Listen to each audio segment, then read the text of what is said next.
Doctor साहब, बहुत बहुत स्वागत है आपका हमारे चैनल में। धन्यवाद।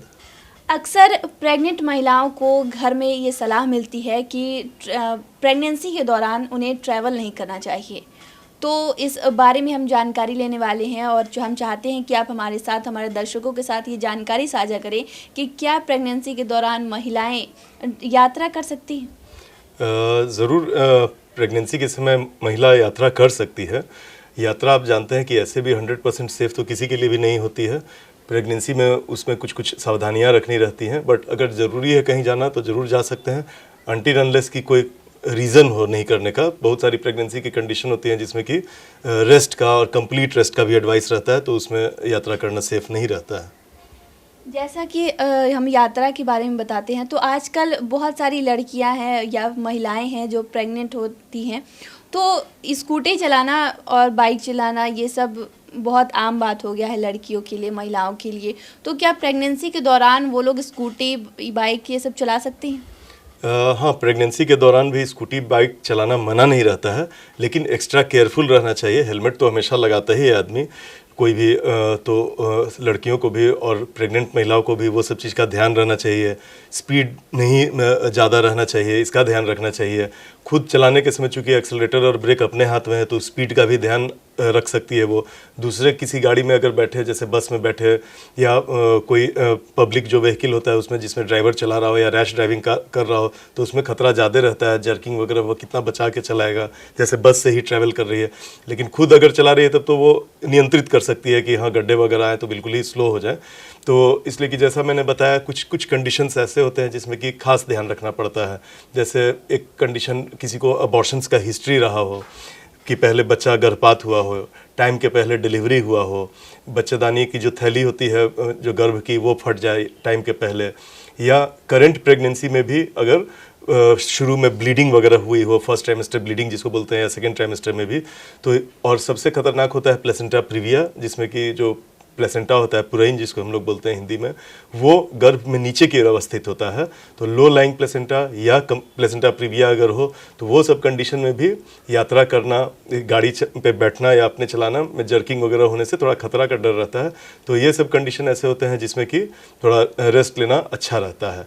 लेकिन खुद गाड़ी चलाने में कोई दिक्कत नहीं है, लेकिन हमेशा केयरफुल रहना चाहिए कि एक्सीडेंट वगैरह नहीं हो, इसलिए कि गिर जाने से गर्भपात या ब्लीडिंग होने का खतरा रहता है। जैसा कि हम इस बारे में बात कर रहे हैं, तो प्रेगनेंसी के कौन से महीने तक हम लड़कियां, जो महिलाएं जो हैं, जो प्रेग्नेंट है, वो ये कर सकती हैं, उन्हें अवॉइड करना चाहिए, या फिर कौन से महीने तक वो बाइक, स्कूटी अगर चला रही हैं तो वो चला सकती हैं, या फिर ये एक कंडीशन में आके उन्हें बंद कर देना चाहिए? लगभग 6ठे या 7वें महीने तक, जब तक मैंने 28 to 30 वीक्स तक प्रेगनेंसी के चला सकती हैं। जैसे मैंने बताया कि कुछ कुछ हाई रिस्क जो कैटेगरीज हैं, वो जिसमें कि अबॉर्शन का डर ज़्यादा रहता है, प्रेगनेंसी रिलेटेड बहुत सारे कॉम्प्लिकेशंस अगर हो, तो उसमें तो अवॉइड करना चाहिए। बट अगर ऐसा कुछ नहीं है, नॉर्मल प्रेगनेंसी है, यंग औरत है, तो 6ठे 7वें महीने तक दुपहिया वाहन भी अगर चला रही हो या बैठ रही हो तो दिक्कत नहीं है। लेकिन उसके बाद क्या होता है कि बॉडी वेट बहुत तेज़ी से बढ़ता है, तो उसमें गाड़ी पे बैलेंस जो होता है वो गड़बड़ होने का डर रहता है प्रेग्नेंट वुमन के लिए। तो 6ठे 7वें महीने के बाद से यात्रा करना थोड़ा सा ज़्यादा रिस्की होता है। ऐसे मना कभी भी नहीं रहता है, कोई ज़रूरत हो, इमरजेंसी कोई आए, किसी भी समय जा सकती है। लेकिन 7वें मंथ के बाद से चूंकि बॉडी वेट बहुत बढ़ जाता है, तो सेंटर ऑफ ग्रेविटी बॉडी का चेंज होता है, तो उसके चलते एक्सीडेंट्स वगैरह होने का थोड़ा बैलेंस बनाए रखने में प्रॉब्लम बढ़ते जाता है। तो उस समय ज़्यादा हम लोग को सतर्क रहने की ज़रूरत है महिलाओं को। अगर महिलाएं चाहती हैं कि वो यात्रा करें, जैसे बहुत देर 24 घंटे का, जैसे ट्रेन का सफ़र की हम बात ही कर लें, तो अगर वो चाहें कि वो यात्रा करें, तो क्या उन्हें डॉक्टर से सलाह लेकर ट्रैवलिंग करने की ज़रूरत है?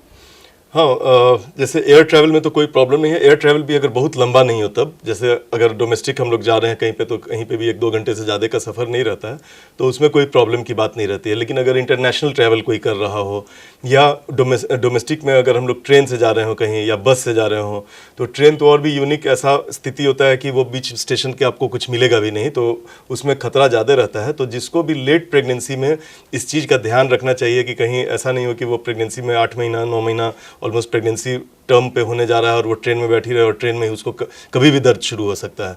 तो ये सब चीज़ का ध्यान रखना चाहिए। इसको प्रिवेंट करने के लिए एक तो रहता है कि एक कुछ दवाएं मिलती हैं यूट्राइन रिलैक्सेंट, जो कि डॉक्टर गायनेकोलॉजिस्ट की सलाह से प्रेग्नेंट यात्रा के 2-3 दिन पहले से शुरू कर देनी चाहिए, ताकि यूट्रस उसमें शांत बना रहता है।